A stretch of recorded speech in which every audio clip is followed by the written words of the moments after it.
You can't hang on to yourself. You don't have to try not to hang on to yourself.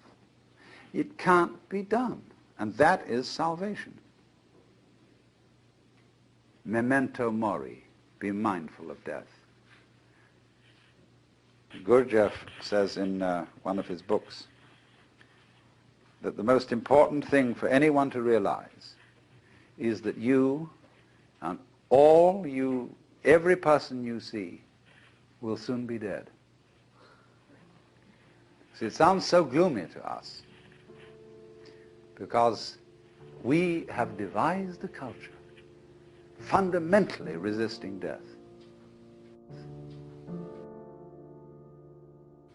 I love the story of a conversation at an English country house at a dinner party where the hostess started up the question of death and asked the various guests what they thought was going to happen to them when they die.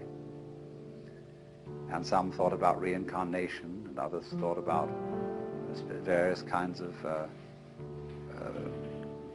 different planes of being, and others thought they were going to be annihilated. But none of the guests had answered except Sir Roderick, who was a kind of a military type, but a very devout pillar of the Church of England. He was the church warden, chief of the vestry in the local country parish. And the lady said, "Sir Roderick, you haven't said a word. What do you think is going to happen to you when you die?" "Oh," he said, "I am perfectly certain that I shall go to heaven and enjoy everlasting bliss, but I wish you wouldn't indulge in such a depressing conversation."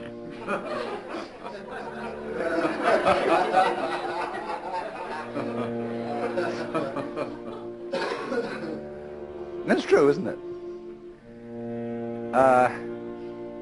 Death in the Western world is a real problem. We hush it up. We pretend it hasn't happened. Our morticians, who are very smart commercial operators, know exactly what's expected of them. And they make death just awful by pretending it doesn't happen. See what happens. You go to a hospital and you're at the end. You've got terminal cancer. And all your friends come around and they wear false smiles and they say, "Cheer up, you'll be all right. In a few days from now you'll be back home and we'll go out for a picnic again." The doctors have their bedside manner. You see, a doctor is absolutely helpless with a terminal case because a doctor's by social definition a healer. He's not allowed to help you die. He's out of role. Even though, I mean, he may sneak behind the rules and do it, but he's definitely, he's got to heal you. So he's going to keep you indefinitely on the end of tubes and all kinds of things. While there's a certain grave demeanor to all this, and all the nurses are so pleasant and so totally distant because they know this is death. And they may be frank with you. That's why they feel distant. It's not that they're not concerned. It's not that they're heartless people, but that they just don't know how to be frank. Like lots of people when they meet a drunk, they don't know what to do with a drunk because he's not behaving right. So when you're dying, you're not behaving right. You're supposed to live. See, so we don't know what to do with a dying person. We don't get around that person and say, listen, man, listen, I've got the news for you. You're going to die.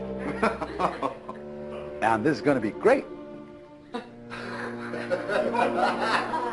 Look, no more responsibilities. Don't have to pay those bills anymore. Don't have to worry about anything. You're going to just die.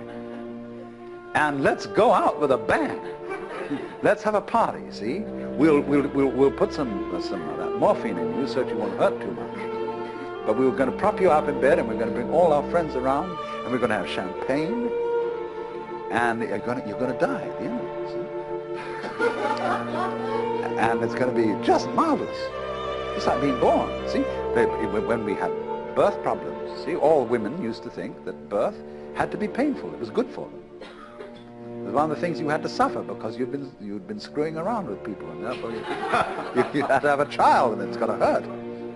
And then the doctors got together and they scratched their heads, and a man called Grantley Dick Reed said, no, birth doesn't hurt, it's natural. All we've got to do is to talk these women into the idea that it doesn't hurt, that all these so-called pains are just tensions, and that birth is great. It's not a disease. It's not really something you ought to go to hospital for, because you associate hospitals with diseases and sickness. Birth isn't sickness. All right, now let's do some new thinking. What about death? Is death sickness? Or is it a healthy, natural event like being born? Of course it is. So, I mean, a little change in social attitude about this will fortify everybody else.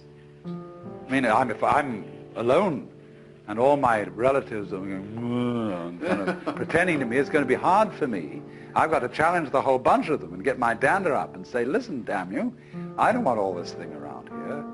You've got to take a different attitude about my death. Well, that's hard. But if everybody helps me, and we do, we're all one body, if they all come around and say, congratulations, you're going to die. Liberation. Liberation now, you see. Because just before you die, I mean, look, I know very well a skillful priest handling a person dying can do this for them. But he has to talk very, very, very straight. And he has to say, listen, these doctors, don't you pay any attention to them. They're trying to amuse you and deceive you. You're going to die. This isn't terrible. But it's just going to be the end of you as a system of memories. And so you've got a great chance right now, before it happens, to let go of everything. Because you know it's going to go, and it's going to help you. It's going to help you let go of everything. So if you have any possessions left, give them away. Give everything away. And if you have anything to say that is you felt that you ought to say before you die, that you're kind of hanging on to and it's bothering you, say it. I mean, I don't mean necessarily a last confession, but say it said that Adlai Stevenson, shortly before he died, said that he had been making a monkey of himself because he didn't agree with the government's policy about something or other. You know, he had to get that off his chest because he had a little thought in the back of his mind that things were catching up with him. You see? So the moment comes when this thing called death has to be taken completely, not as some ghastly accident, something that all your friends are going to stay away because you're awful. I mean, sometimes people, when they die, are in a very unpleasant physical condition. They don't smell good, they don't look good, and so on. But an enormous amount can be done with scientific methods to make things reasonably tidy from a purely sensory point of view. But the main thing is the attitude. That death is as positive as birth and should be a matter for rejoicing, because death is the symbol of the liberation. There is a wonderful saying that Ananda Kumaraswamy used to quote. I pray that death will not come and find me still unannihilated. In other words, that man dies happy if there is no one to die. In other words, if the ego has disappeared before death caught up with it. But you see, the knowledge of death helps the ego to disappear, because it tells you you can't hang on. So what we need, if we're going to have a good religion around, that's one of the places where it can start. Having, I don't know, well, nowadays I suppose they'd call it the Institution for Creative Dying.